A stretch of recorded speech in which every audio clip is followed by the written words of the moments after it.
مریم مقدس، یہ کام خطرناک ہے، اپنے حال پر رحم کرو۔ بی بی، اگر آپ گرفتار ہو گئیں تو آپ کے ٹکڑے ٹکڑے کر دیے جائیں گے، خدا را یہ کام نہ کرو۔ تم بیکار باتیں مت کرو، میری مدد کرو۔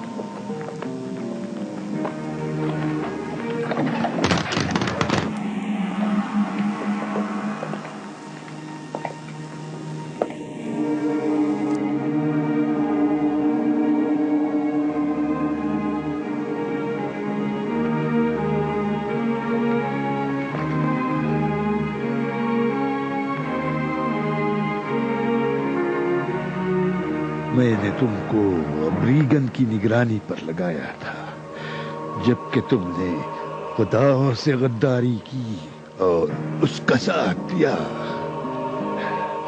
اگر تمہاری مدد نہ ہوتی تو اس کی عبادت گاہوں تک رسائی نہ ہوتی۔ اب تمہاری سزا موت ہے۔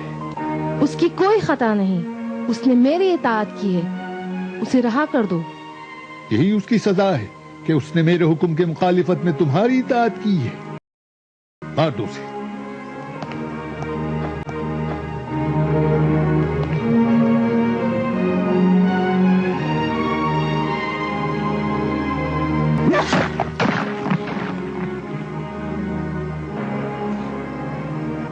اس نے اپنی غداری کو بھگتا، اب تمہاری باری ہے، خداؤں کی آگ میں جلو۔ تم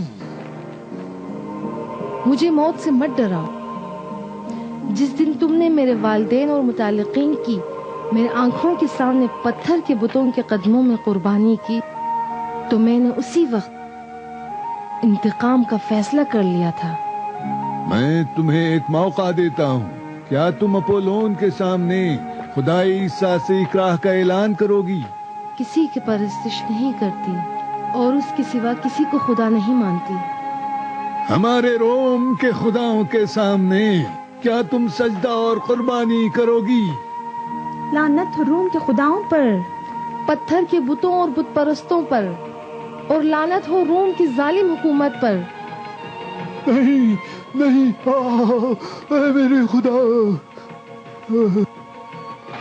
اے خدا اپولون، اس قربانی کو قبول کر۔ میری امی، نہیں نہیں، میری امی۔ ہیلن، میری بیٹی۔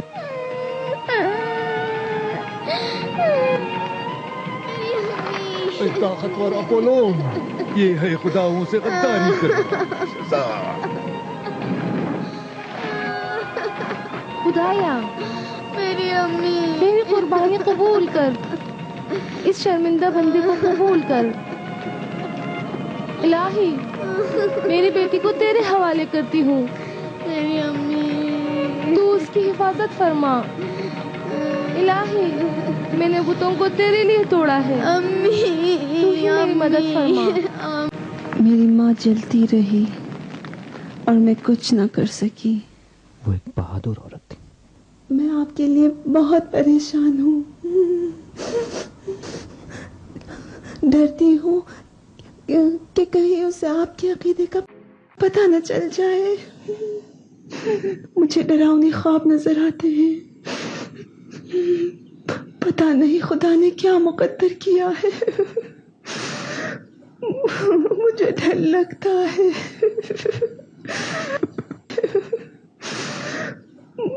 مجھے ڈر لگتا ہے۔ اتنا پریشان ہونے کی کوئی بات نہیں۔ میں نے خواب میں دیکھا کہ دقیانوس نے آپ کو قتل کر ڈالا، مگر آپ زندہ ہیں۔